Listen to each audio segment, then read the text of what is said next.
Je m'appelle Kassi Kwame Richard, je suis de formation ingénieur géomètre topographe. Je suis également géomètre expert stagiaire en Côte d'Ivoire et je suis le président du réseau des jeunes géomètres francophones de Côte d'Ivoire. En Côte d'Ivoire, le réseau, il faut le dire, existe, il a été mis en place depuis les 7 universités de perfectionnement qui ont eu lieu au Maroc, à Rabat.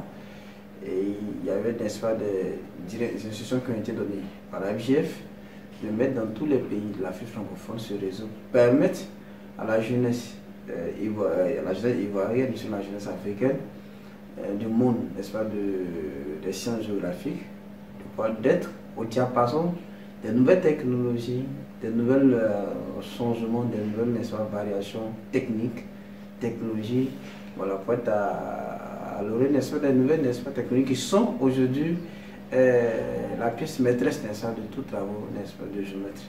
Alors, donc en Côte d'Ivoire, ce réseau d'abord il est centralisé à Abidjan. Nous avons des statuts, des règlements intérieurs.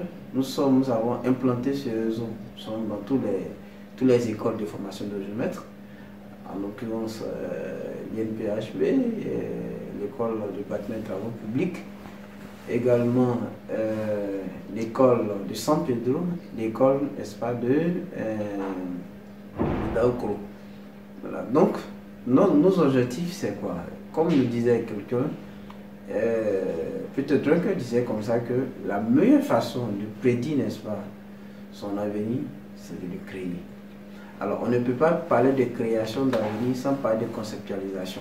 Alors, qui dit conceptualisation parle alors de formation.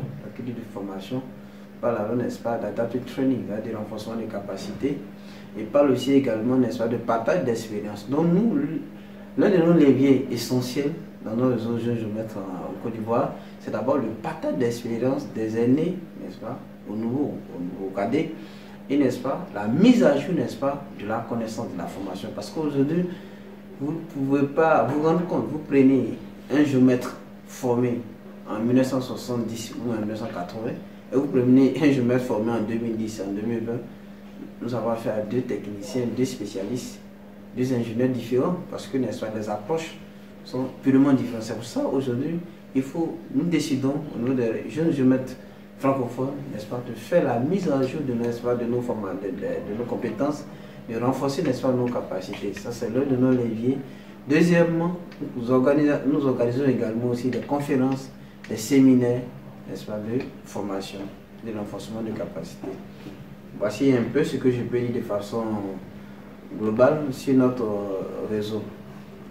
Nous avons été ici à Dakar, aux universités de perfectionnement, université de perfectionnement qui avait pour thème central un continent africain uni pour une gouvernance et une transformation soutenable des territoires. Mais que dit exactement ce thème? Ici, il s'agira de trouver, n'est-ce pas, des plans d'action durables pour pouvoir, n'est-ce pas, modéliser, sinon gérer, n'est-ce pas, nos territoires de façon durable, de sorte qu'il y ait une plus-value. Parce qu'en fait, au-delà de ça, c'est quoi ça? On veut réduire, n'est-ce pas, les problèmes de pauvreté, on veut réduire, n'est-ce pas, les problèmes, n'est-ce pas, économiques, on veut réduire les problèmes, n'est-ce pas, de fiscalité, parce que nos États africains, il faut le dire, ont besoin, n'est-ce pas, des ressources financières provenant, n'est-ce pas, des recettes fiscales pour réduire la pauvreté. Et la terre, sinon le foncier, c'est un élément important. Parce que quand l'impôt foncier il est bien payé, quand il est bien suivi, quand il est bien réparti, c'est l'État qui gagne. Et qui dit l'État, c'est la population qui gagne. On peut créer l'école, on peut faire, n'est-ce pas, les usines, on peut créer, n'est-ce pas, les centres de santé. En un mot, tout le monde bénéficie. Alors, nous avons travaillé sur plusieurs aspects. Nous avons parlé de planification urbaine pour une gestion des territoires. On sait qu'aujourd'hui, dans la plupart des villes, sinon des pays de l'Afrique, il y a, n'est-ce pas, ce problème de planification. Donc, les différentes interventions ont consisté, n'est-ce pas, à trouver des voies, sinon des modèles de proposition pour permettre aux décideurs, n'est-ce pas, d'avoir une idée vraiment claire de ce qu'ils, n'est-ce pas, ils doivent, n'est-ce pas, prendre comme décision concernant, n'est-ce pas, l'application urbaine. On a aussi parlé, n'est-ce pas, de la modélisation des systèmes cadastraux, parce que vous savez que dans tous les pays de l'Afrique francophone, les systèmes cadastraux ont été mis en place par le colonisateur, sinon par l'Institut géographique. Alors aujourd'hui, nous sommes, n'est-ce pas, dans un système, dans des ITRF plus actualisés. Alors il faut passer, n'est-ce pas, de ces systèmes moins récents, sinon anciens, à ces systèmes récents qui vont nous permettre, n'est-ce pas, de ne pas avoir des problèmes, n'est-ce pas, de chevauchements, de conflits de coordonnées, et mieux, alors pour avoir aussi des données fiables pour facilement imposer. Donc en un mot, je dirais que en termes de retour d'expérience, nous partons satisfaits parce que nous savons que nous avons beaucoup appris et nous partons partager ces expériences avec, n'est-ce pas, nos frères, nos amis, nos connaissances, n'est-ce pas, du réseau des jeunes géomètres francophones de Côte d'Ivoire. Que dirais-je en termes, n'est-ce pas, de plan d'action, moi je dirais aujourd'hui qu'il faut se former. La formation n'est pas forcément aller s'asseoir dans une salle de classe et se faire dicter, sinon recevoir des instructions d'un maître. La formation, c'est la richesse, c'est la curiosité. Nous savons que, n'est-ce pas, nous avons un thème, n'est-ce pas, que nous n'avons pas la maîtrise. Alors c'est de s'approcher de ceux qui connaissent et, n'est-ce pas, c'est de partager avec ce que nous savons, c'est de partager, n'est-ce pas, les expériences et permettre aussi à ceux qui ne maîtrisent pas certains aspects de les connaître. Aujourd'hui, moi je propose, n'est-ce pas, qu'il faut se former parce que vous pouvez être là et puis bon, vous vous rendez compte, on parle de certains aspects. Aujourd'hui, on parle de gouvernance foncière, gestion durable foncière, gestion durable foncière. Ça vous dit que le foncier, c'est l'épine dorsale du développement. Sans le foncier, il n'y a pas de développement.